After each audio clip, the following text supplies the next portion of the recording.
Vous m'avez reconnu. Vous me reconnaissez. Hernani, Ruy Blas, la légende des siècles, Quasimodo, la bosse dans le dos. C'est moi. Je suis tombé par terre, c'est la faute, hein? C'est moi aussi. Enfin bon, je dis c'est moi. C'est pas vraiment moi, hein. Je me suis laissé pousser la barbe pour lui ressembler. C'est frappant, non?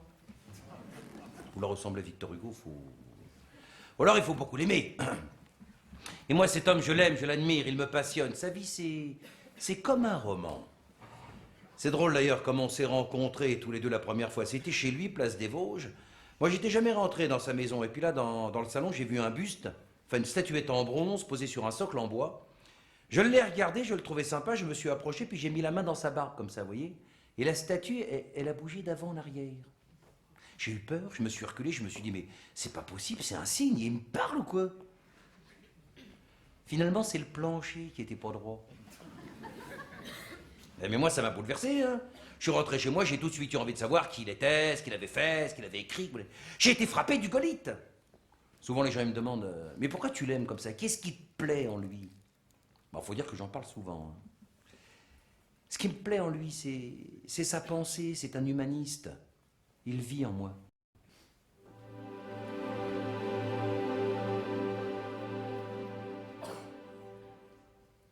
Hugo, ton nom claque comme un drapeau.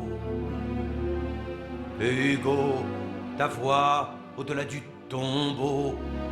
Hugo, reviens en nous comme un écho.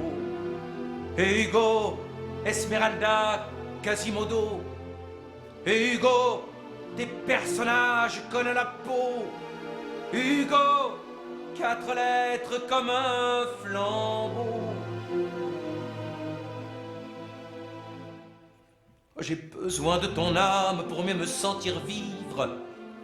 Que deviendrai-je le soir de l'ultime départ? Tu vois, je n'ai pas peur de la mort qui délivre, mais j'ai bien de l'effroi pour la mort qui sépare. Qui nous sépare. Hugo, j'effacerai ce goût amer. Hugo, plus personne ne me fera taire. Hugo, à jamais, tu seras mon alter. Hugo.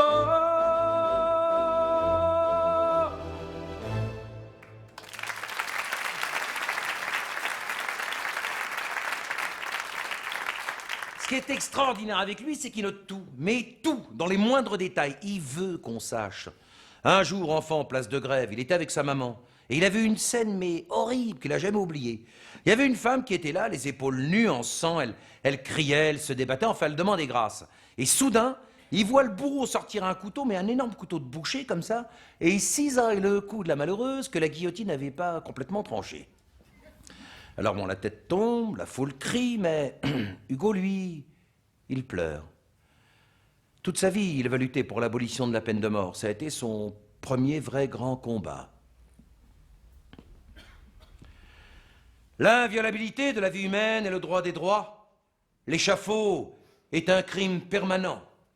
C'est le plus insolent des outrages à la dignité humaine, à la civilisation, au progrès. Ce crime est commis en notre nom. La peine de mort est le signe spécial et éternel de la barbarie. Vous tenez l'exemple. Pourquoi? Pour ceux qui l'enseignent. Et que voulez-vous enseigner avec votre exemple?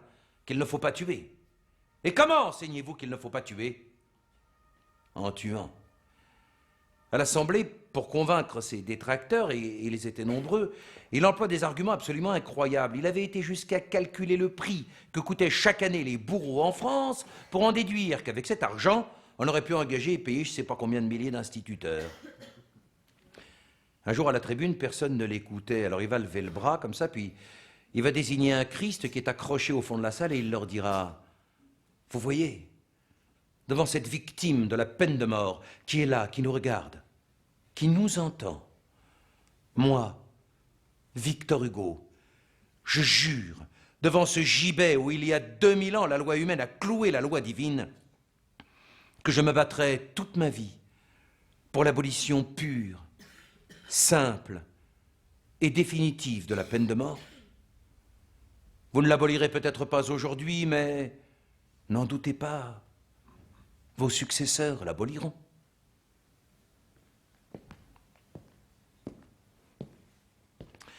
Un jour, j'avais 7 ans, j'étais au Panthéon, je vis passer Napoléon. Ça démarre très fort, non?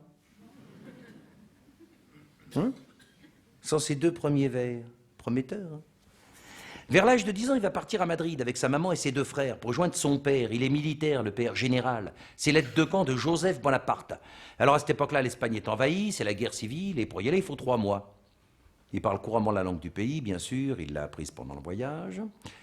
Et quand il arrive là-bas, on le met dans une classe qui correspond à son âge. En 1 semaine, il en sautera 5 d'un coup. Pépita, sa première petite fiancée. C'est dans le village d'Hernani qu'il l'a rencontrée. Il a tellement aimé ce pays que toute sa vie, il pensera d'abord en espagnol, même pour écrire. D'ailleurs, plus tard, on le retrouvera, son petit carnet secret avec le nom de toutes ses conquêtes, ce qu'il a fait, ce qu'il n'a pas fait. Puis alors, il est malin, hein. Il a tout noté en espagnol pour pas qu'on... Ah, l'Espagne.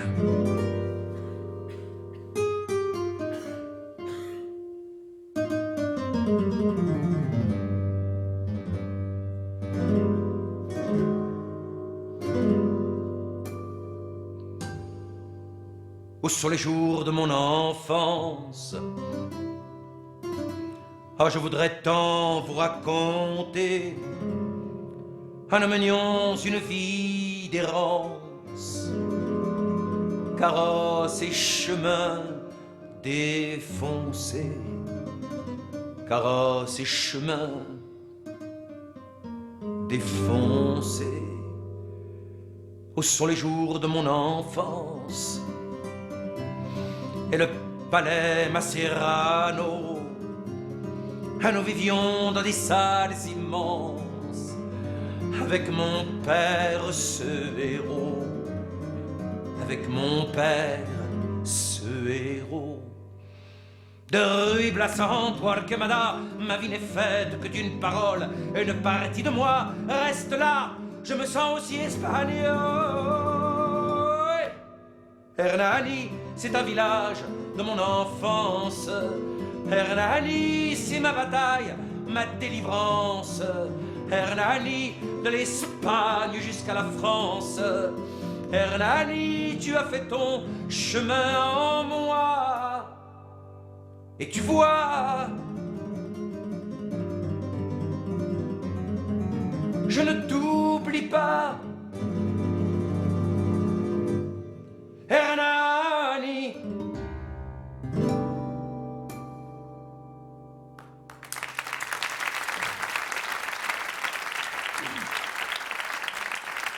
Quelle pièce de théâtre il en a fait, hein? Écoutez, votre père a fait mourir le mien, je vous hais. Vous avez pris mon titre et mon bien, je vous hais. Nous aimons tous les 2 la même femme, je vous hais, oui. Je te hais dans l'âme. Quel rôle, hein? Je le joue bien, non? Je le connais presque par cœur, hein? Quand la première représentation a eu lieu à la Comédie Française, c'était extraordinaire parce que dès midi, tous ses amis étaient là pour l'encourager. Ils faisaient la queue devant le théâtre. Il y avait Dumas, Balzac, Delacroix, Gautier. Puis alors, ils sont des centaines, hein, des peintres, des écrivains, des sculpteurs. Ils se sont habillés en 68 arts de l'époque. Mais ils font tellement peur qu'on les laisse rentrer, hein. Puis alors, c'était des assoiffés, hein. Fallait pas leur en promettre.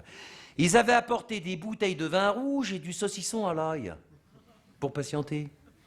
Puis la bande est déchaînée, ils boivent beaucoup, et puis c'est long. Les toilettes du théâtre n'ouvrent qu'à 8 heures, alors tout naturellement, ils vont se soulager dans les loges. Ce qui fait que le soir, les femmes du monde, elles pataugent avec leurs petits escarpins dans des flaques douteuses. Scandale, hein. L'organisateur en chef du conflit, c'était Balzac, hein, c'est tout dire. Le tumulte dans la salle était indescriptible. Pratiquement à chaque verre, ils s'insultaient. Ils s'envoyaient des quignons de pain sur la tête, vous voyez. C'était la guerre entre les classiques et les nouveaux romantiques. Et tous les soirs, c'était pareil. Un jour, il y a même eu un mort, d'où le surnom de la pièce, la bataille d'Hernani. Mais ce soir-là, dans la salle, il y avait un éditeur un peu plus malin que les autres. Il s'est approché d'Hugo, et à la fin de chaque acte, il lui a proposé la somme de 1000 francs en avance sur ses droits d'auteur. Hugo hésite, c'est beaucoup d'argent, il n'a pas un sou, mais malgré ça, il refuse. Il était intrigué de cette offre, parce que la pièce provoquait un tel vacarme, on n'avait jamais vu ça. Alors au 4e acte, l'éditeur il tient plus, il revient vers Hugo avec une valise qui contient la somme de 5000 francs. Hugo regarde, il réfléchit. Enfin bon, il réfléchit pas longtemps, il referme la valise et il accepte. Hein. Bon. L'éditeur est surpris, lui dit, mais pourquoi vous n'avez pas attendu la fin du 5e acte? J'aurais pu vous en offrir plus. Ah non, non, non, non, non, non, non. J'ai eu trop peur que vous ne changiez d'avis avant le dénouement. Il a un sens aigu des affaires. D'ailleurs, il ne touchera jamais à son capital. Toute sa vie, il vivra sur les intérêts de ses placements. Ah, la bataille d'Hernani.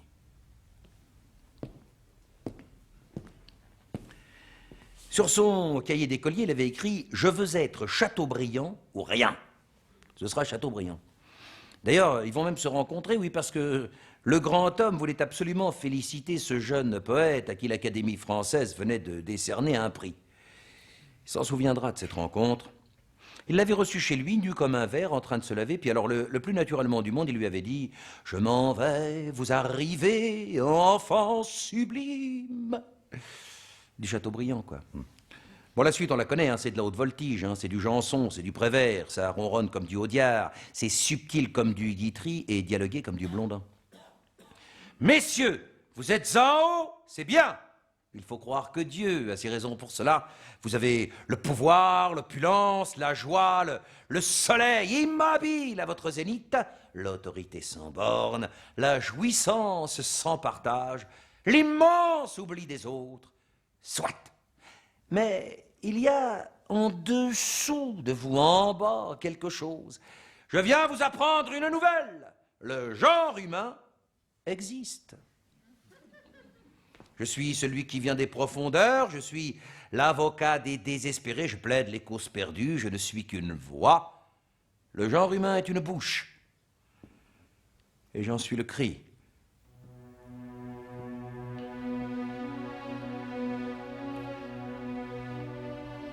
Oui. Le peuple est un silence. Je serai l'immense avocat de ce silence. Je parlerai pour les muets. Je parlerai des petits aux grands et des faibles aux puissants. C'est là le but de mon sort. Dieu veut ce qu'il veut et il le fait. J'ai une mission. Je parlerai pour les taciturnes désespérés. Je traduirai les bégaiements, les grondements, les hurlements, les murmures, les rumeurs des foules, les plaintes mal prononcées, les voix inintelligibles et tous ces cris de bêtes qu'à force d'ignorance et de souffrance, on fait pousser aux hommes. Le bruit des hommes est inarticulé comme le bruit du vent, ils crient mais on ne les comprend pas. Crier ainsi équivaut à se taire, et se taire est leur désarmement. Désarmement forcé qui réclame le secours. Moi, je serai le secours. Moi, je serai la dénonciation. Je serai le verbe du peuple. Grâce à moi, on comprendra. Je serai la bouche sanglante dont le bâillon est arraché. Je dirai tout. Ce sera grand.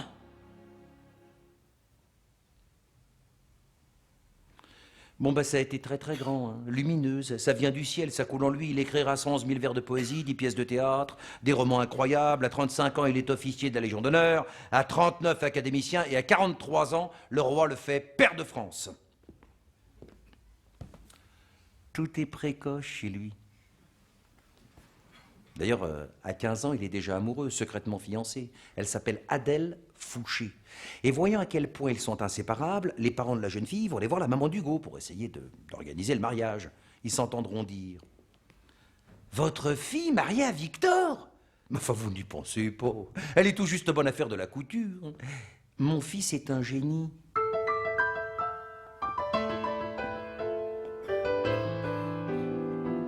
Le plus grand ennui, c'est d'exister sans vivre. C'est Dieu qui mit l'amour au bout de toute chose. L'amour en qui tout vit, l'amour sur qui tout pose. C'est Dieu qui fait la nuit plus belle que le jour. C'est Dieu qui sur ton corps, ma jeune souveraine, a versé la beauté comme une coupe pleine. Et dans mon cœur l'amour.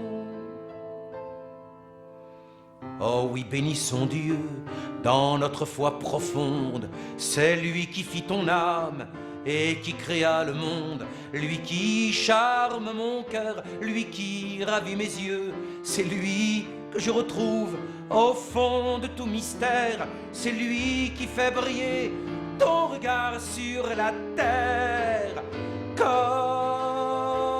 l'étoile aux cieux, comme l'étoile aux cieux.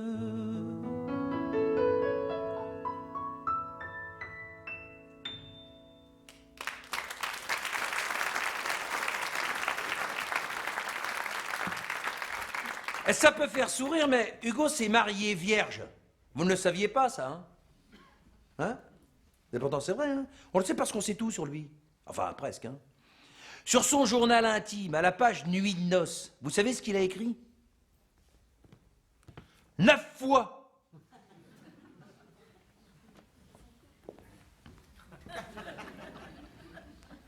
Neuf fois. C'est beaucoup, non? Pour un débutant. Madame Hugo se lasse. Déjà qu'elle est plus admirative du génie que du reste, elle lui dira hein, reprenez votre vie de garçon, cher ami, reprenez votre liberté. Elle va même lui imposer de faire chambre à part. Bon, enfin, tout le monde le sait, Hugo est insomniaque. Ils auront quand même 5 enfants. Tous les matins, Sainte-Beuve, son meilleur ami, le plus grand critique littéraire du 19e siècle, avait pris l'habitude de venir le voir. Ils étaient devenus inséparables comme frères, mais pour finir Notre-Dame de Paris, Hugo, il s'enfermait, il se coupait du monde, il voulait voir personne. On lui montait ses repas. Mais l'autre, il revient tous les matins. Et petit à petit, de confidence en confidence, de plainte en plainte, et ben voilà, le drame arrive. Charles-Augustin réussit à séduire Madame Hugo. Il ira l'avouer lui-même, il ne peut pas le garder pour lui. La scène est marrante, il lui dira une première fois « Vous savez, Victor, j'aime votre femme. » « Ma femme et mon cher Charles, je ne vous en veux pas. Tout le monde l'aime, ma femme. » Alors, voyant qu'il n'avait pas bien compris, il lui a expliqué une deuxième fois, plus en détail. Et là, entre deux répliques d'Esmeralda et de Quasimodo, il a pris un coup de poing dans la figure. Le critique littéraire a dévalé l'escalier. Il y a eu comme une brisure entre deux. Charles-Augustin, tu m'as trahi, je t'avais donné ma confiance, toi qui t'installes dans mon lit, tu l'es dans cette déchéance, tu nombres, rien que tu nombres. Bien sûr, je suis petit et gros, je sais qu'on m'appelle Sainte-Bave et que je n'ai rien à Hugo. C'est toi le maître et moi l'esclave qui tombe, oh oui, qui tombe dans les bras de l'oubli. Avec un ami comme toi, je n'ai plus besoin d'ennemis. Je te vois pour la dernière fois, hors de ma vue, hors de ma vie. Avec un ami comme toi, on joue dans la cour des petits. Ce n'est plus toi, ce n'est plus moi. Ça te bave, oui, tu m'as trahi.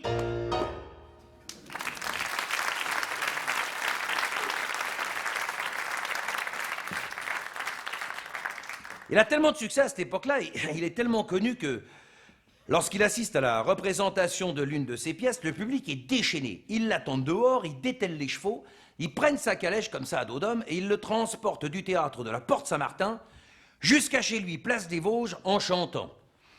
Lui, ça le touche, mais ce dont il rêve, ce qu'il veut faire, lui, c'est de la politique, en homme libre, à sa manière. Il est un peu anarchiste, Hugo.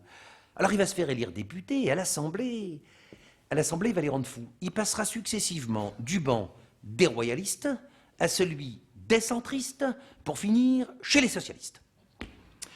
En un mot, il va faire un tour à 180 degrés dans l'hémicycle. Un précurseur, quoi. Mais là, c'est un tout autre théâtre. Et les répliques de ses adversaires, c'est pas lui qui les écrit. Et c'était du violent. Je cite. « Vous ne parlez pas français? Allez donner vos discours à la porte Saint-Martin, imposteur, corrupteur, relégué, buveur de sang, bête féroce !» Et l'insulte suprême, celle qui lui a fait le plus de peine. Poète! À Hugo. Tel était le crescendo. Mais face aux insultes, il avait trouvé une parade extraordinaire, il croisait les bras comme ça, et il reprenait exactement là où on l'avait interrompu. Ce qui avait pour effet, évidemment, d'en agacer plus d'un. Puis alors, avec un air candide, il se tournait vers le président et disait « On veut m'empêcher de parler! On veut me faire taire !» On ne va pas le faire taire longtemps. Non.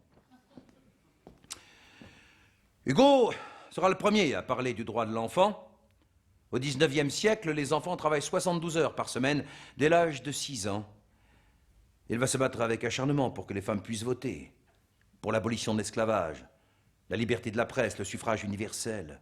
Lui, il est pour l'adoucissement des mœurs, l'éducation des masses par les écoles, les ateliers, les bibliothèques, l'amélioration de l'homme par l'enseignement, pour lutter contre toutes les misères. La misère! Voulez-vous savoir où elle en est? Voulez-vous savoir jusqu'où elle va, jusqu'où elle peut aller? Je ne dis pas en Irlande, au Moyen-Âge, non. Je dis en France, à Paris, ici, au temps où nous vivons. La misère pèse sur le peuple. Quelles sont les causes de cette effroyable misère? Les longues agitations politiques, les lacunes de la prévoyance sociale, l'imperfection des lois, les faux systèmes, la faute des hommes, la force des choses.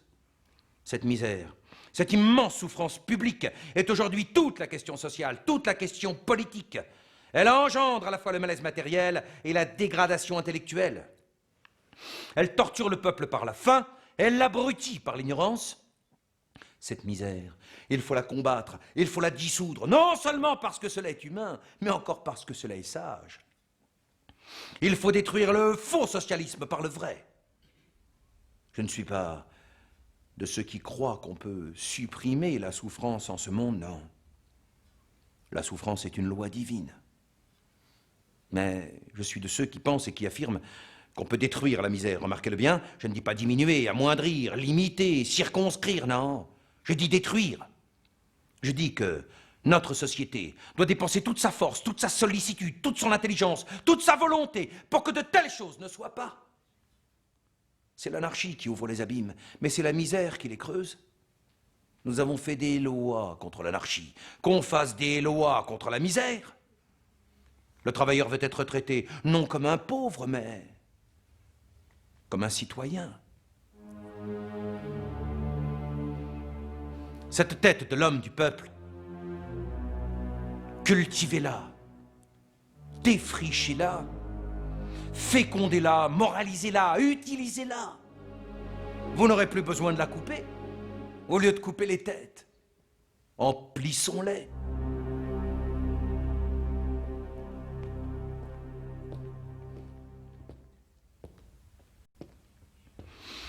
Bon, il ne va pas passer sa vie non plus à écrire des romans et à parler que de politique. Il va s'intéresser à beaucoup d'autres choses, le théâtre, les femmes, surtout les femmes. D'ailleurs, à propos de femmes et de théâtre, Marie Dorval, une comédienne très en vogue à l'époque, répondant aux avances multiples de son auteur, lui signifia clairement et directement « Cher maître, mon cœur n'est plus à prendre. Ah, mais je ne visais pas si haut, ma chère. Hein. »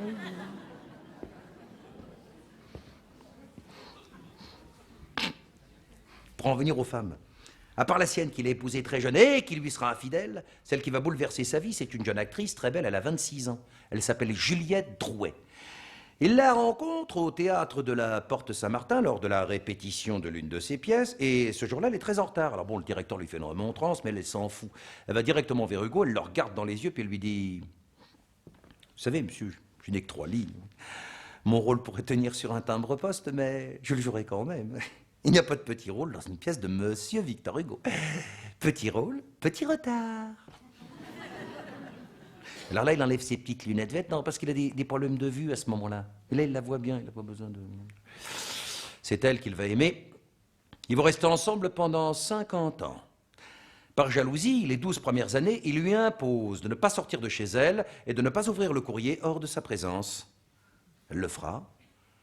Elle l'aimait. Elle est coquine, Juliette. Elle lui fait découvrir des choses qu'il ne connaissait pas.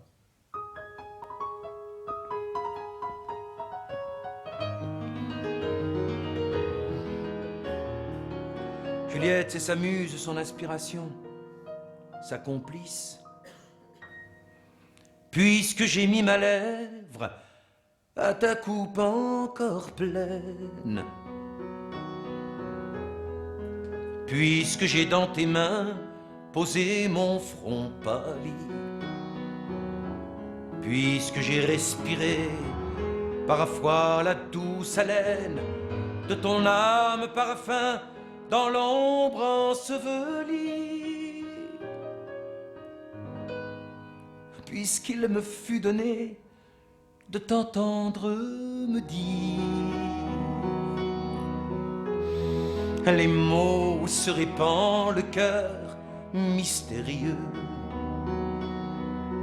puisque j'ai vu pleurer, puisque j'ai vu sourire ta bouche sur ma bouche et tes yeux sur mes yeux, puisque j'ai vu briller sur ma tête ravie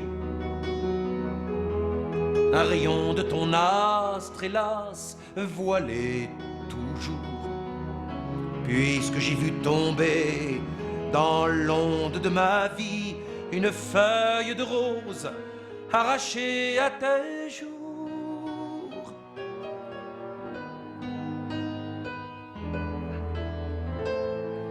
Je puis maintenant dire aux rapides années passées, passées toujours, je n'ai plus à vieillir. Allez-vous-en avec vos fleurs toutes fanées. J'ai dans l'âme une fleur que nul ne peut cueillir, qui nous fera revivre, qui parlera de nous. Est-ce que tu te souviens du premier rendez-vous?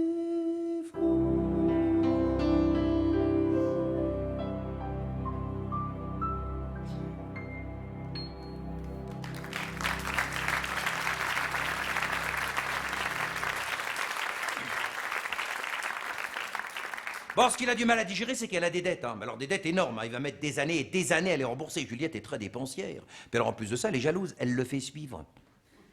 Ouais, et puis au début, infidèle, infidèle, dépensière, jalouse, une comédienne, quoi, inconsciente. Une femme. Mais quelle femme! Alors évidemment, un auteur, une comédienne, tout ça, ça donne lieu à des scènes de ménage terribles. Où étais-tu? Avec qui étais-tu? Et ces huissiers sans cesse, ces crédits, ces lettres de change. Mais quoi? Soi-disant, tu devais aller chez Frédéric Lemaître pour répéter. Il n'avait rien de vrai. Mais répéter quoi? Tu m'as cloîtré. Je passe mon temps à recopier des rôles que je ne jouerai jamais. C'est dans tes pièces, Victor, que je veux exister. Je n'ai qu'un second rôle, celui d'être ta maîtresse. Tu m'avais promis de quitter ta femme. Elle t'a trahi avec ce Sainte-Beuve, ton meilleur ami, soi-disant. Je t'interdis de parler de ma femme. Et ces hommes, ce prince Demidov, ce Fontan, cet Alphonse Carr, ton ex-mari, ce Pradier, se sert-il encore de ton corps pour faire ces sculptures minables? La statue de la ville de Strasbourg, place de la Concorde, c'est elle. Oh Dieu, mais témoin que je ne t'ai pas trompé une seule fois depuis 4 mois. Tu as arrêté de me tromper seulement depuis 4 mois. Il a l'argent, toujours de l'argent. Dès que mes pauvres droits d'auteur, quelques dettes, m'aviez-vous dit? Je viens de recevoir la liste de tes créanciers, comme je te l'avais demandé. Couturière, marchande de tissus, des avocats, des usuriers, le mont-de-piété, mais quoi d'autre encore? En tout 20 000 francs. Un ouvrier gagne 400 francs par an. Il lui faudrait 50 ans de travail pour rembourser vos dettes. Tu m'as menti. Tu me mens. Puis j'ai oublié. L'huissier Godard. Tu risques à tout moment une contrainte par corps. Mais c'est la contrainte par corps. Tu connais. Alors là, Victor, c'en est trop, tu vas trop loin. Je ne gagne que 4000 francs par an. Avec une telle somme, un comédien peut vivre, pas une actrice. Ah. Et puis tu m'abandonnes toujours au moment du danger, seul, face aux huissiers. Je suis désespéré, je te quitte. Je vais faire un choix de toutes les lettres que tu m'as laissées. Je prendrai celle qui me parle le plus de toi. Je les mettrai en paquet dans les draps de mon lit. Et à genoux, en prière, et j'écrirai dessus, avant de tout brûler, ceci est mon linceul, ne m'oublie pas. Adieu.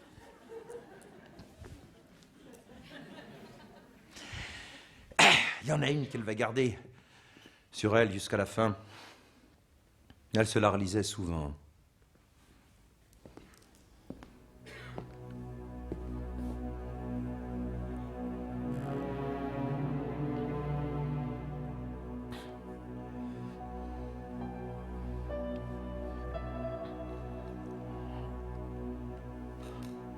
Tu as brûlé mes lettres, ma Juliette. Mais tu n'as pas détruit mon amour. Il est entier et vivant dans mon cœur comme le premier jour. Je ne veux pas que la trace de ta vie dans la mienne soit à toujours effacée. Je veux qu'elle reste. Je veux qu'on la retrouve un jour, quand cette révélation ne pourra plus briser le cœur de personne. Je veux qu'on sache comme je t'ai aimée, Juliette. Si jamais âme a été noble, pure, grande, généreuse, c'est la tienne. Si jamais amour a été complet, profond, tendre, brûlant, inépuisable, infini, c'est le mien.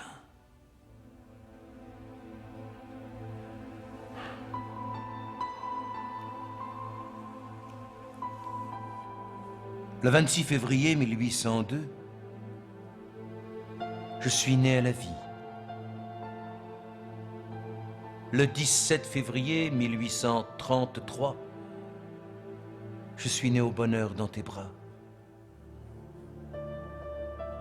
La première date, ce n'est que la vie. La seconde, c'est l'amour. Aimer, c'est plus que vivre, Juliette. C'est plus que vivre.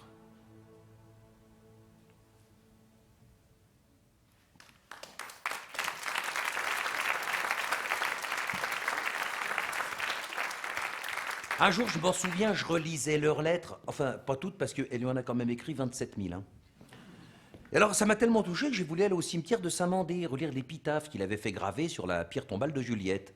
Quand je ne serai plus qu'une cendre glacée, quand mes yeux fatigués seront fermés au jour, dis-toi si dans ton cœur ma mémoire est fixée, le monde a sa pensée, moi, j'avais son amour. Victor Hugo. Et là, je ne sais pas ce qui s'est passé, j'ai senti quelque chose de bizarre qui s'est emparé de moi. J'ai été attiré par une vieille sépulture qui était là à 20 mètres. Hein. J'ai pris un bâton pour dégager les ronces qui cachaient le nom. Et là, à 20 mètres de la tombe de Juliette Drouet, un homme est enterré. Et il s'appelle également Victor Hugo. Là, je me suis dit, mais c'est pas possible, il me parle vraiment. La statuette, la barbe, le cimetière. C'est là que j'ai compris. Il m'envoyait des signes. Ils me demandaient de raconter leur histoire.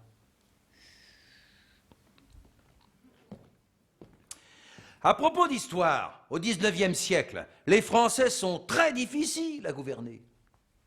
Un peu comme aujourd'hui. Et puis ils reviennent de loin, parce que depuis la Révolution française, entre Louis XVI, Marie-Antoinette, Danton et Robespierre, un carnage, ils ont appelé ça la terreur. Puis alors après, c'est l'alternance. Empereur, roi, empereur. L'Empire d'abord avec Bonaparte, dit Napoléon le Ier. Puis alors après, comme ils avaient du regret, ils réengagent les deux frères de Louis XVI, Louis XVIII et Charles X. Puis après, comme il n'y avait plus de Bourbon, ils ont été piochés dans la famille d'Orléans, ce sera Louis-Philippe. Et après Louis-Philippe, alors là c'est l'apothéose. Ils vont mettre à la tête du gouvernement français un homme qui sera successivement président de la République, prince-président, pour finir empereur. Ce sera Napoléon III. c'est les Français. Mais là, en 1848, c'est encore la Révolution, et Lamartine, il se présente, lui aussi, il veut prendre le pouvoir. Avec Hugo, il veut former ce qu'il appelle la République des poètes. Mais le peuple n'est pas prêt, la situation est trop instable, Hugo hésite, et finalement, avec ses fils, il soutiendra le neveu de l'empereur. Il le regrettera amèrement quelques années plus tard. Mais ce jour-là, dans le faubourg, la foule est là, impatiente, elle attend. Elle veut savoir ce que pense le grand homme. Elle veut savoir dans quel camp est Victor Hugo. Il leur dira. J'ai cru longtemps que la République n'était qu'une forme politique. La République, c'est une idée, un principe. La République est un droit. C'est l'incarnation même du progrès. Tout l'homme est là. Les heureux doivent avoir pour malheur les malheureux. Les petits doivent être sacrés aux grands. Et c'est du droit de tous les faibles que se compose le devoir de tous les forts. Je veux les peuples grands. Je veux les hommes libres. Je rêve pour la femme d'un avenir meilleur. Je rêve même d'une monnaie continentale à double base métallique, ayant pour point d'appui le capital Europe tout entier et pour moteur l'activité libre de 200 millions d'hommes. Mes amis, cette barricade n'est faite ni de pavés, ni de poutres, ni de ferraille. Elle est faite de deux monceaux, un monceau d'idées et un monceau de douleur. La misère y rencontre l'idéal. Nous n'avons pas le temps de nous haïr. Nous sommes frères par la vie, égaux par la naissance et par la mort, et libres par l'âme.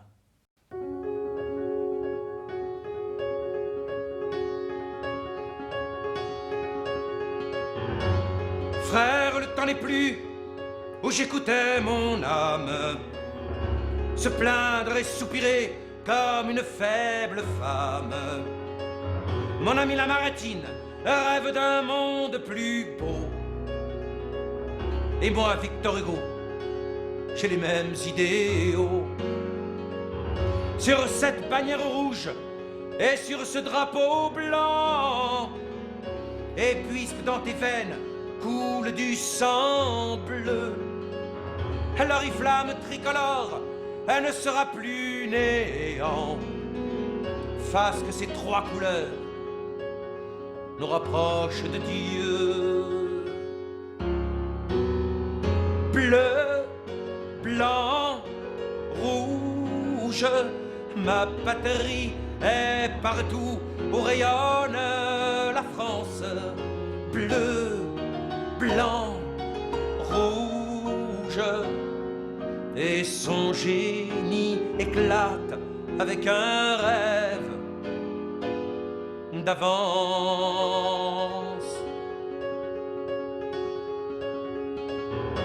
La République des poètes, nous voilà sœurs et frères, sur cette barricade d'inspiration divine.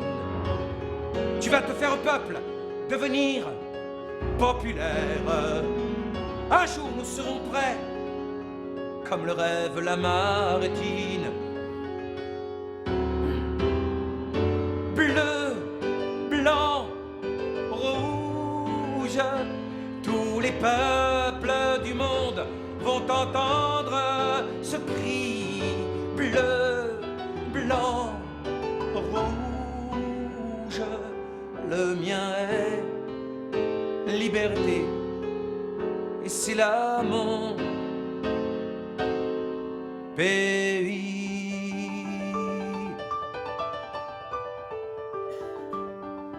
Voyez-vous, vis-à-vis de la société, je vois clairement deux faits distincts, l'éducation et l'instruction. L'éducation, c'est la famille qui la donne. L'instruction, c'est l'État qui la doit. De là, cette évidence que l'éducation peut être religieuse, mais que l'instruction doit être laïque.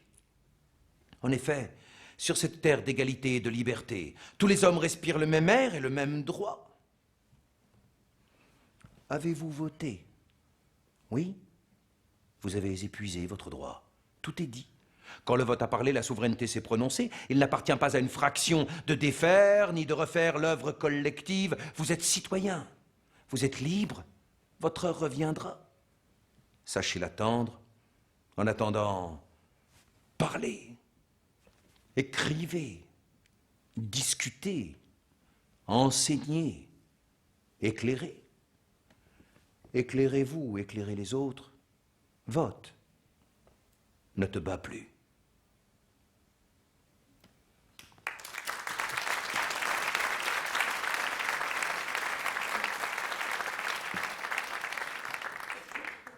Je crois que j'ai jamais connu quelqu'un qui a eu autant de malheur dans sa vie. Ils meurent tous autour de lui ou ils deviennent fous. Souvent, quand j'y pense, ça me fait de la peine parce que celle qu'il préférait de tous ses enfants, c'était sa fille Léopoldine, il l'adorait. Elle venait juste de se marier, elle était enceinte, elle avait 18 ans et quelques jours après la cérémonie, il était parti en voyage avec Juliette, comme tous les ans. Et sur la route, heureux, il avait composé un poème pour elle qu'il allait lui envoyer. C'est à Rochefort, à la terrasse d'un café, dans le journal, qu'il a appris qu'elle s'était noyée. L'article relatait que le mari avait plongé 6 fois de suite pour essayer de la sauver, et puis finalement, il est resté au fond avec elle. Je crois que sa vie s'est arrêtée là. Le 4 septembre 1843. Elle n'avait pas eu le temps de poster la lettre. Demain, dès l'aube, à l'heure où blanchit la campagne, je partirai, vois-tu, je sais que tu m'attends. J'irai par la forêt, j'irai par la montagne. Je ne puis demeurer loin de toi plus longtemps. Je marcherai les yeux fixés sur mes pensées, sans rien voir au dehors, sans entendre aucun bruit, seul, inconnu, le dos courbé, les mains croisées, triste. Et le jour pour moi sera comme la nuit.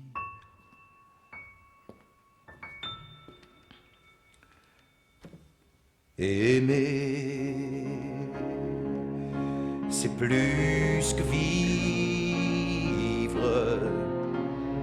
Aimer, c'est plus que vivre. Laissez-moi lui parler, incliné sur ses restes, le soir quand tout se tait, comme si dans la nuit, rouvrant ses yeux célestes, cet ange m'écoutait.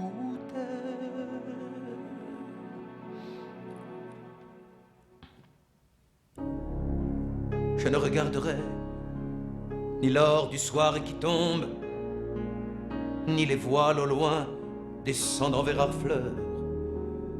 Et quand j'arriverai, je mettrai sur ta tombe un bouquet d'œufs ouverts et de bruyères en fleurs. Aimer, c'est plus que vivre. Aimer, c'est plus que vivre.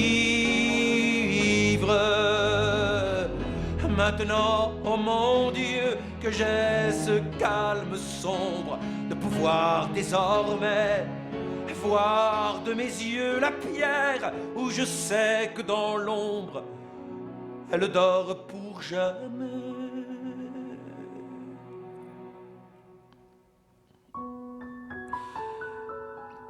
Voir de mes yeux la pierre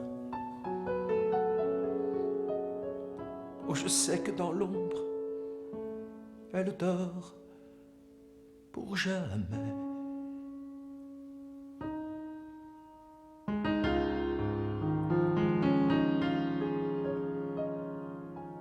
Aimer, c'est plus que vivre.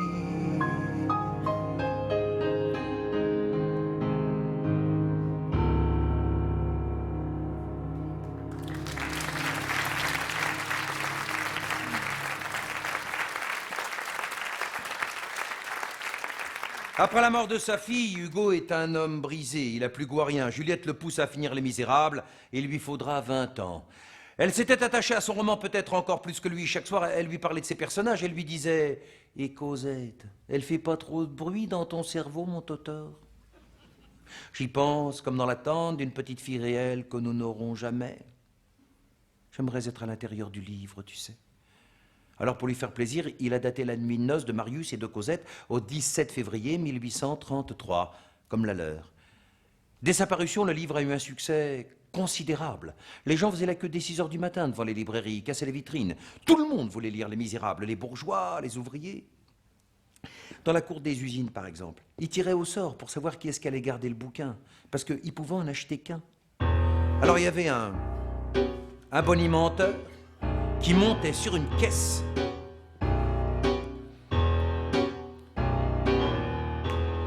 Tant qu'il y aura sur la terre ignorance et misère, les livres de la nature de celui-ci pourront ne pas être inutiles. Approchez. Allez, formez le rond pour l'édition Les Misérables. Allez, tirez au sort, ça vaut de l'or. Les Misérables. Vas-y, le gros Léon, prête-nous ton chapeau et laisse-moi y mettre tous les numéros. Celui qui tirera le numéro 17, c'est lui qui emportera toute l'édition complète. Vous y verrez. Cosette, les chandeliers, Jean Valjean et Fantine.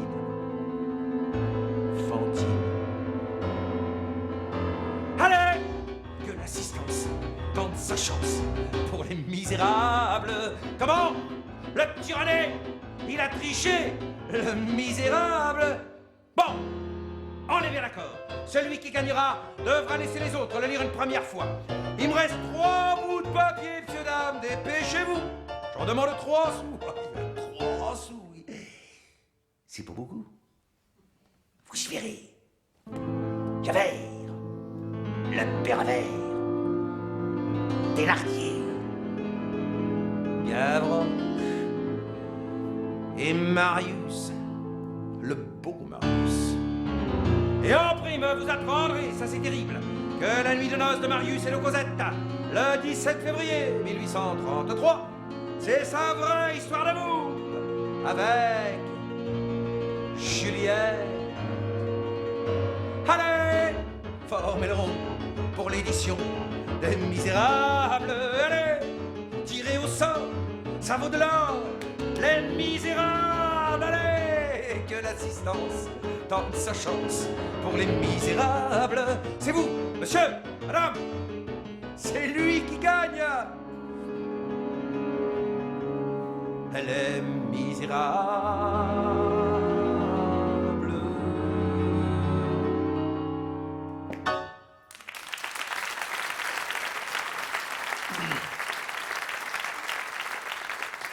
Au lieu de se faire réélire démocratiquement, c'est le 2 décembre 1851 que Napoléon III va faire son coup d'État.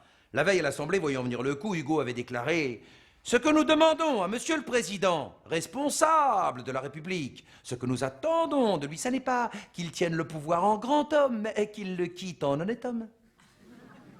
Nous avons eu Auguste, aurons-nous Augustule? Nous avons eu Napoléon le Grand, aurons-nous Napoléon le Petit? Moi qui pensais que ce nom ne pouvait pas se rapetisser, je crois que j'ai vraiment eu tort. » Ça lui a pas plu du tout à Napoléon. Dès le lendemain, il a fait placarder des affiches dans tout Paris avec la tête d'Hugo, mort ou vif, 25 000 francs. Quand il a vu l'affiche, ça l'a fait sourire, il a juste dit « Ah, je croyais quand même que je valais plus que ça. » C'est à ce moment-là que Juliette lui sauvera la vie, qu'elle sauvera la malle du manuscrit des Misérables en lui procurant un faux passeport pour fuir en Belgique, à Jersey, et puis à Guernesey. La proscription est dure, la calomnie noire. La vie loin de la patrie est une insomnie lugubre. Un peu de ruine, un peu d'exil. Qu'importe si la fin est bonne pour toi, France. Pour toi, peuple. Maintenant, moi, je suis... proscrit. Je suis un proscrit. Ainsi va ma vie. Ma vie. Je suis trahi, floué, banni, exilé, maudit. Je suis un proscrit.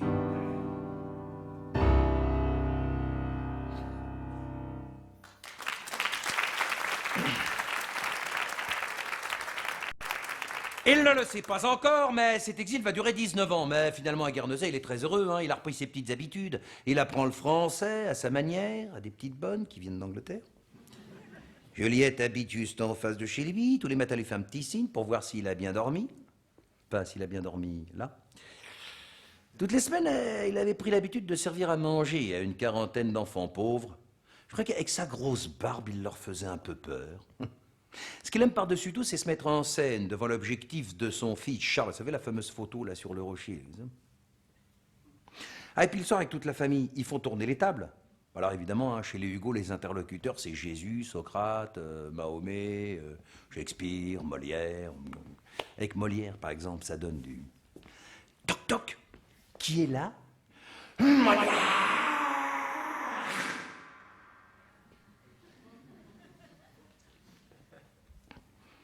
Viens-tu terminer tes vers? Oui. Gardes-tu la première strophe? Oui. Et la seconde? Non. En une soirée, il lui a mis le doute. Il lui a réécrit le 3e acte du Misanthrope. Ça ne lui a pas plu à Molière, hein? Il l'a pas aimé, hein? D'ailleurs, il ne reviendra plus.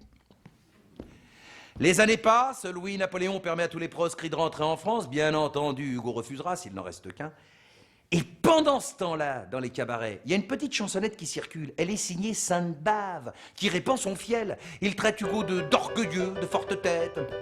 Et il reste en exil pour faire parler de lui. Qu'est-ce qui est long et très poilu chez ce bonhomme un peu ventru? C'est sa barbe. C'est sa barbe.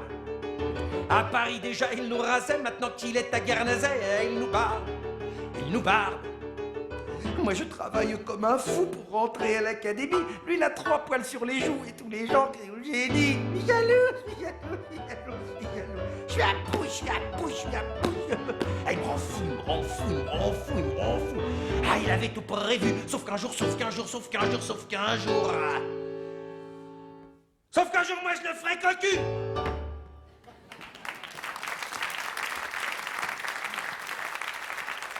Quel dommage que je n'ai pas été exilé plus tôt. J'aurais fait bien des choses pour lesquelles je sens que le temps va me manquer. Le 14 juillet 1870, j'ai planté un arbre. Enfin, j'en ai planté 5 parce que j'avais peur qu'il ne pousse pas. Le chêne des États-Unis d'Europe. Ce jour-là, la guerre éclatait.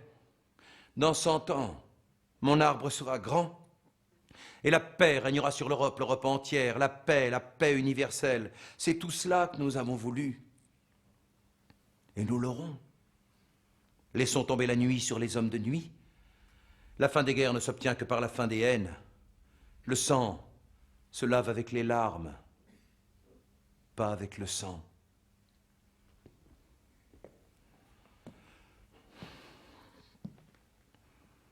Je crois qu'il devient nécessaire d'appeler l'attention des gouvernements européens sur un fait tellement petit, à ce qu'il paraît, que les gouvernements semblent ne point l'apercevoir. Ce fait le voici. On assassine un peuple. Où? En Europe. Se fait-il des témoins? Un témoin. Le monde entier. Nous allons étonner les gouvernements européens en leur apprenant une chose, c'est que les crimes sont des crimes, c'est qu'il n'est plus permis à un gouvernement ou à un individu d'être un assassin. C'est que l'Europe est solidaire, c'est que tout ce qui se fait en Europe est fait par l'Europe. C'est que s'il existe un gouvernement bête fauve, il doit être traité en bête fauve.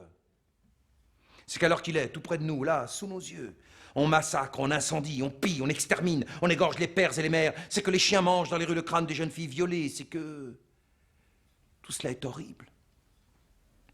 Voilà les choses qui se font en Serbie. Où s'arrêtera-t-on? Quand finira le martyre de cette nation? Ce qui se passe en Serbie démontre la nécessité des États-Unis d'Europe.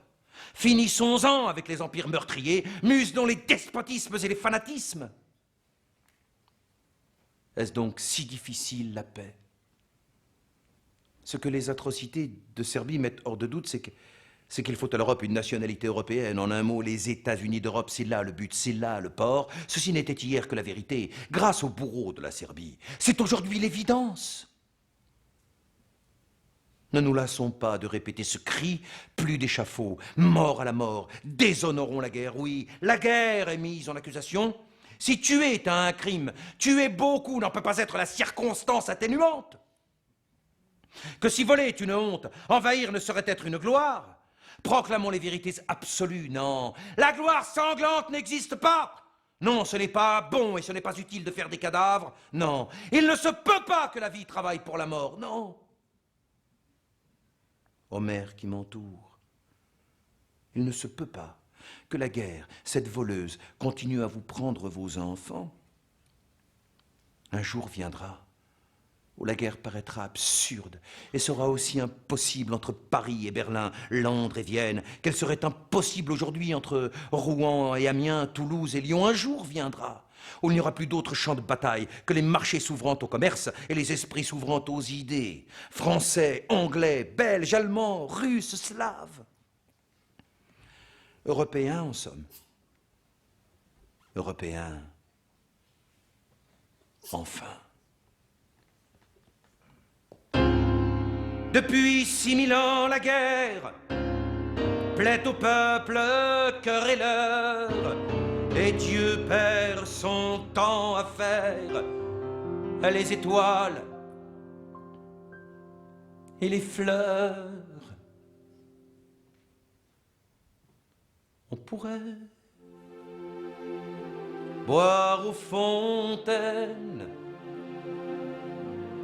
prier dans l'ombre à genoux, aimer, songer sous les chênes, tuer son frère est plus doux. Aucun peuple ne tolère qu'un autre vive à côté, et l'on souffle la colère dans notre imbécilité. Et l'aube est là, sur la plaine, oh, j'admire en vérité qu'on puisse avoir de la haine quand l'alouette a chanté. On pourrait boire aux fontaines, prier dans l'ombre à genoux, aimer, songer sous les chênes, tuer son frère est plus doux. Aucun peuple ne tolère qu'un autre vive à côté, et l'on souffle la colère dans notre imbécilité.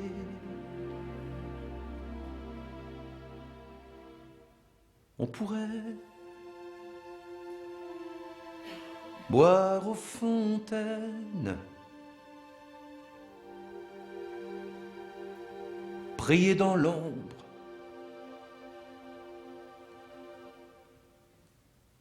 à genoux.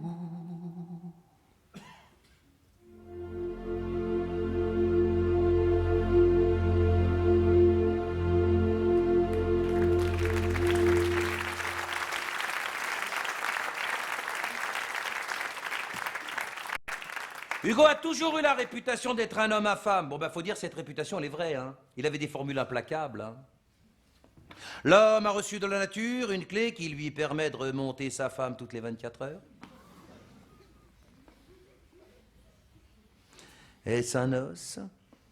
À quoi bon résister aux femmes qui ne résistent pas du tout? Vous n'êtes pas jolie, vous êtes pire, et patati, et patata. Un jour, son petit-fils, il avait déjà pratiquement 80 ans, et il lui a demandé gentiment, « Pépé, qu'est-ce que tu veux pour Noël ?»« La bonne, a-t-il répondu. Un autre jour, il s'est fait surprendre en flagrant délit d'adultère, enfin en conversation criminelle, avec une jeune femme mariée qui s'appelait Léonie Billard. Oh, pauvre Léonie. Ils l'ont mise directement en prison à Saint-Lazare. Oui, parce qu'à cette époque-là, quand les femmes, elles trompaient leur mari, elles étaient mises directement en prison. Les hommes, non. Vous savez ce qu'il a répondu au commissaire quand il a voulu qu'il le suive pour relever son identité? Mais enfin, monsieur, vous n'y pensez pas. Je suis Victor Hugo, pair de France. Oh, monsieur, mais si vous êtes pair de France, vous êtes donc inviolable. Le plus drôle, c'est la suite. Il était très ami avec le roi Louis-Philippe. Alors bon, pour étouffer un peu le scandale, pour que le mari retire sa plainte, il était peintre, le mari. Et il lui a fait refaire la galerie des glaces à Versailles. Vous savez ce que les gens disaient dans tout Paris? Mais cette histoire va de frasque en fresque. Mais elle n'osait plus sortir de chez lui. Imaginez-le à l'Assemblée. Lamartine, compatissant, lui a donc envoyé un petit mot. Cher ami, en France, on se relève de tout, même d'un canapé. Il était incorrigible, il disait toujours « Ah, quand la mémoire vous revient, Léonie, Adèle, Juliette, à 20 ans, on est plus amoureux qu'autre chose, à 60, on est plus autre chose qu'amoureux. » Je ne me souviens plus de l'air, mais je connais la chanson. Il la connaissait bien, la chanson. Il la poussait bien, la chansonnette. Toute la gamme, un virtuose de la partition, un Stradivarius de l'orchestration, elle vit tout seul. Et comme il l'a si bien écrit, j'en passe et des meilleurs. Excessif, ce Hugo. Autant dans la luxure que dans la littérature. Mais bon, elles l'ont aimé comme ça, hein, bigame et infidèle. Adèle et Juliette ne se rencontreront qu'une seule fois en 50 ans et lui dira... Il a fallu que je ne voie plus pour vous voir enfin, Juliette. Je vous laisse notre grand homme.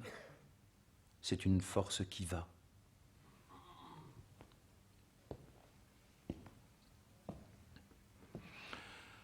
Quant à toi, Victor, c'est la fin de mon rêve que de mourir dans tes bras. Je pars rejoindre notre petite Léopoldine. Approche-toi de moi. Je veux te dire adieu. Sache que je te pardonne tout.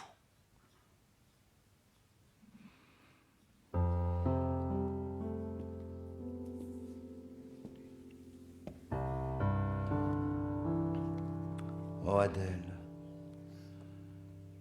j'aurais aimé que tu sois plume sur la table quand j'ai écrit Les Misérables, que je ne t'ai pas dédié. Je t'ai aimé comme l'épouse à qui je demande d'être mon siècle de légende pour entrer dans l'éternité.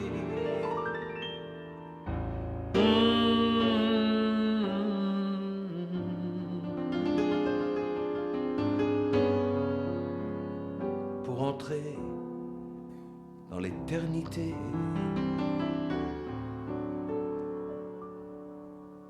Tu es le témoin de ma vie et la mère de mes enfants. On ne s'est pas toujours compris. Tu es le témoin de ma vie, au-delà des drames et des tourments, entre la mémoire et l'oubli. Tu es ma femme, tout simplement.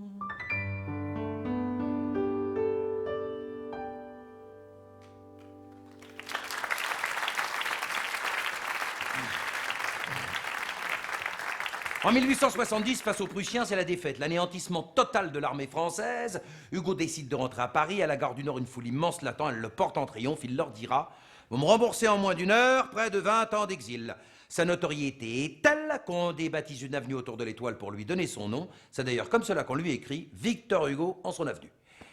Un poète républicain entouré de maréchaux d'empire. Quel destin. Sarah Bernard reprend Ruy Blas à la Comédie Française. C'est un triomphe, elle a 20 ans. Elle sera sa maîtresse.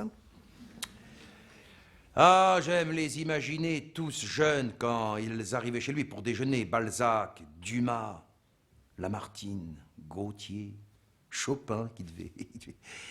Chopinet, il le surnommait. George Sand, qui avait pris un prénom d'homme pour se faire un nom.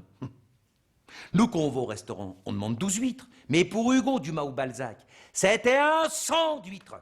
Les tourteaux, il les mangeait avec la carapace. Puis alors attention, les menus, c'était du sévère. Asperges sauce mousseline, un turbo, une dizaine de côtelettes, trou normand, et on enchaînait direct sur le petit Lapro, pour finir sur entremets et glace à la vanille. Le toit rosé de Morgon, Château Lafite, Aubryon, cuvée spéciale 1812. Ils avaient de l'appétit des estomacs en béton armé. Quand ils arrivent au Procope, fallait pas les faire attendre, parce que entre le maître d'hôtel, le serveur, le cuisinier, le sommelier, ça n'arrêtait pas. Un quadrille de mâchoire, je peux pas mieux dire, là. Un quadrille de mâchoire. Il faisait peur, hein. Pour faire court, c'était un condensé entre le cadre noir de son mur et la charge sabre clair d'un escadron napoléonien dans les steppes orientales. Me suis-je bien fait? Oh, puis je le vois bien, le Balzac à la fin du repas, debout sur la table, une bouteille de cognac à la main, parodiant le pseudo-testament littéraire de leur critique préféré, Sainte-Beuve. Dit Sainte-Beuve.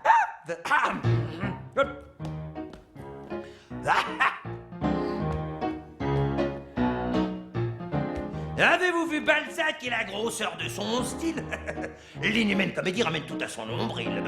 Intuition de génie, mais réflexion d'imbécile. Je vous l'ai dit, le prédit. Cet homme tombera dans l'oubli. Lui qui restera des siècles après vous, si pauvre, Chiettou, Barillon, ni Benjamin Constant. Cigogne larmoyante qui vous donne le spleen, le monde va se noyer dans les vers de Lamartine, poète de hasard, plus féminin que ses rimes. Je vous l'ai dit, le prédit, cet homme tombera dans l'oubli, et qui restera des siècles après vous, si poli, les frères Goncourt, ni même Ça compte pas lourd. Les Dumas, père et fils, eux resteront dans l'histoire. Après l'avoir violé, ils lui ont fait des bâtards. Mais moi, Charles-Augustin, je fais et défais la gloire. Je vous l'ai dit, elle a prédit. Elle ne tomberait pas dans l'oubli. Celui qui restera des siècles après vous, c'est pas Arthur Rimbaud, ni ce faisant du non. Celui qui restera, et ça j'en suis certain, c'est moi, Charles-Augustin. Et moi, mon cher ami, c'est Balzac qui te le dit. L'histoire est faite ainsi. Les eunuques, les hérétiques s'en réjouissent. Et si bas, par une loi magnifique, ils savent, mais elles ne peuvent pas.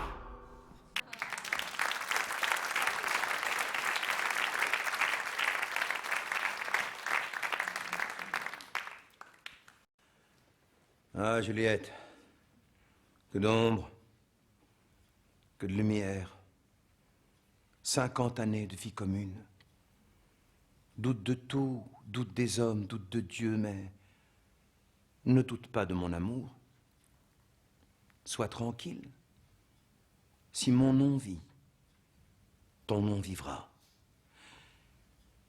Tes cheveux sont blancs parce que ils ont le reflet de l'aube des paradis.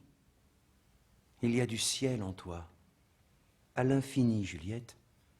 Je sens profondément que tu es ma vraie épouse. Tu vas partir, toi aussi. Et je vais me retrouver seul.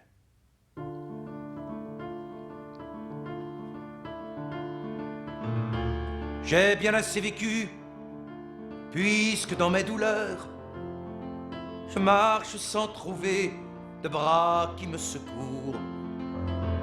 Puisque je ris à peine aux enfants qui m'entourent, puisque je ne suis plus réjoui par les fleurs, puisque l'espoir serein dans mon âme est vaincu, puisqu'en cette saison des parfums et des roses, en ma fille j'aspire à l'ombre où tu reposes, puisque mon cœur est mort, j'ai bien assez vécu.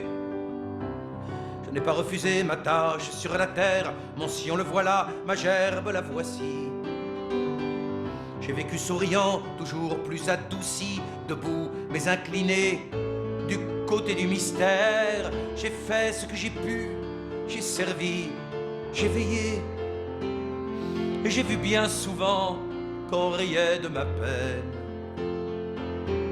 Je me suis étonné d'être un objet de haine, ayant beaucoup souffert et beaucoup travaillé.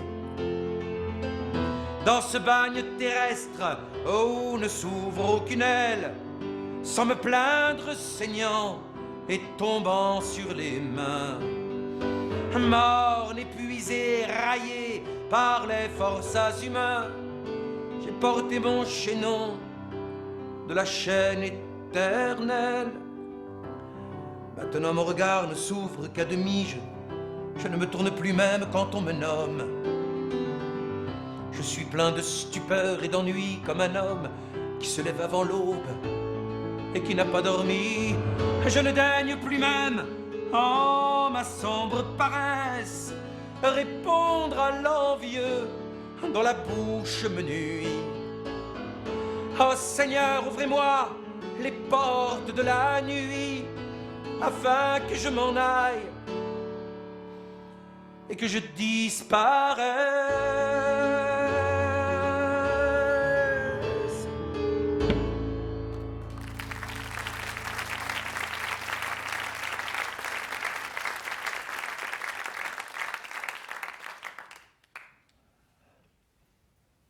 J'ai été l'un des hommes les plus aimés, mais sûrement l'un des plus haïs de ce siècle, pour avoir défendu sous toutes les formes les idées de liberté, de justice, de nationalité, d'humanité, de paix, pour avoir combattu sous toutes les formes les idées d'arbitraire, de despotisme, de mensonge, de barbarie, d'oppression, de tyrannie, d'intolérance.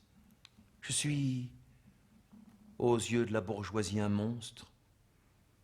Il y en a qui disent qu'il faut me tirer un coup de fusil comme un chien. Pauvre bourgeoisie. Uniquement parce qu'elle a peur pour sa pièce de 100 sous.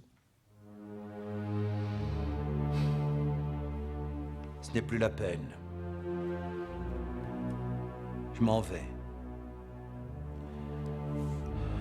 Je donne 50 000 francs aux pauvres et je désire être porté au cimetière dans leur corbillard. Je refuse l'oraison de toutes les églises. Je demande une prière à toutes les âmes.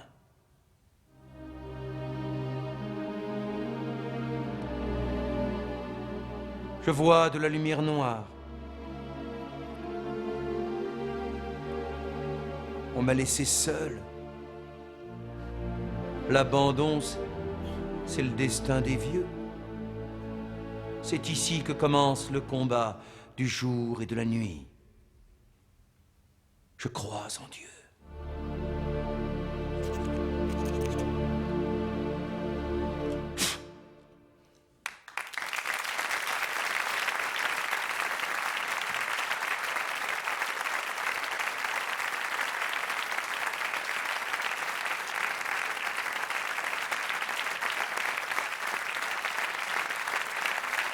Hugo, ton nom claque comme un drapeau. Tu voulais un enterrement de 3e classe dans le corbillard des pauvres, t'as été servi. Ils t'ont mis sous l'arc de triomphe sur un catafalque géant. Avec de chaque côté 2 grands panneaux en velours noir. Et sur chacun d'eux, tes initiales brodées en lettres d'argent. V.H. C'était beau, hein? Marius, c'est toi. Valjean, c'est toi. Monsieur Madeleine, c'est toi aussi. Ta vie, elle se confond avec tes personnages. De là où tu es, tu dois sourire parce que, tu sais, Fantine, dans Les Misérables, quand le jeune bourgeois lui met une boule de neige dans le dos et qu'elle se défend. Toi qui as réellement posé ta signature un soir de décembre 1845 dans un commissariat pour innocenter une jeune prostituée accusée injustement de la même chose. Eh bien, ce jour-là, pour te remercier à leur manière, elles se sont données gratuitement pendant 24 heures. Il y avait quand même 2 millions de personnes à ton enterrement. Des personnalités du monde entier tenaient absolument à te rendre hommage, alors ils t'ont embaumé et on ne t'a enterré que 8 jours plus tard. Tu voulais un cimetière de campagne, dans quelques heures, ils vont t'emmener au Panthéon. Mais qu'importe. Tu voulais un droit pour l'enfant, tu voulais qu'on abolisse la peine de mort, tu souhaitais l'Europe, la monnaie unique, le droit des peuples à disposer d'eux-mêmes. Mais finalement, c'est ce que nous vivons aujourd'hui ici en France, en Europe. Mais toi, tu parlais au nom de l'humanité tout entière. Tu voulais que ta parole circule tout autour du globe, pour chaque individu, chaque nation. Ton combat n'est pas terminé. La misère progresse partout dans le monde.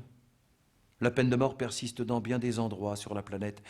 Il y a même certains pays où l'on a rayé de la Constitution le droit d'apprendre à lire et à écrire aux femmes.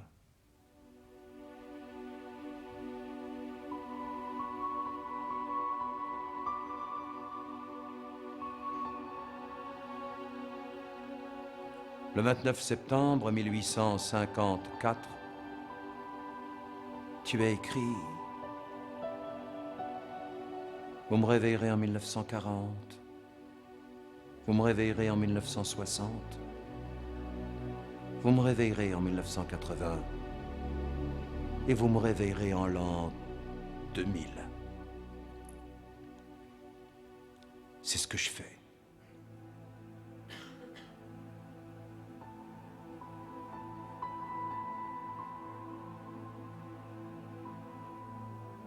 Tu sais,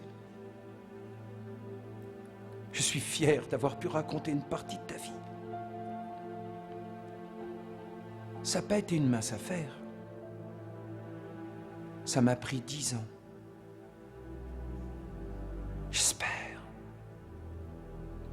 J'espère que ça t'a plu.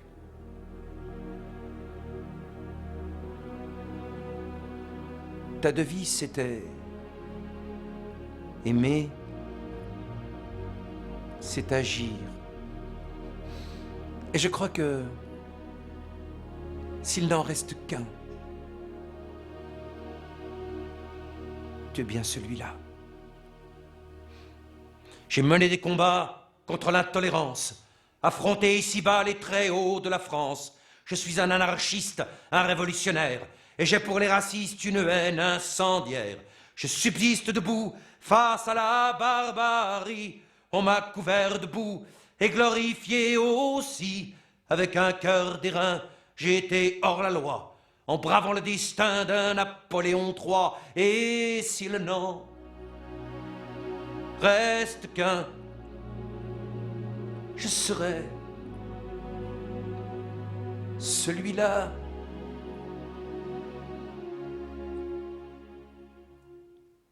Être là,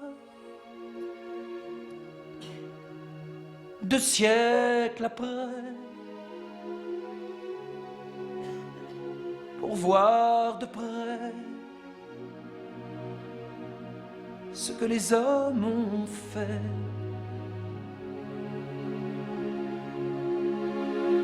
Est-ce que la peine de mort a été abolie? L'enfant va-t-il encore au labeur sans répit? Est-ce que l'Europe acclame toujours le bruit des bottes? Accorde-t-on aux femmes enfin le droit de vote? Est-ce que les politiques ont somme toute promulgué cette monnaie unique que j'ai tant escomptée? Et mes États-Unis d'Europe, où en sont-ils? Voit-on pour la Serbie la menace d'un péril? J'aimerais tant une nuit renaître en l'an 2000.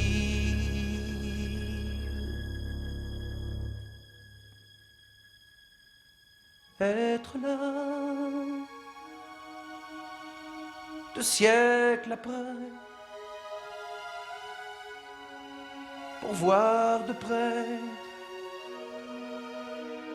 ce que les hommes ont fait.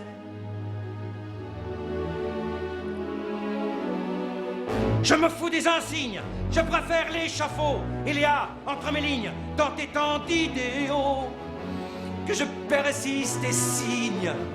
Victor Marie Hugo.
Merci.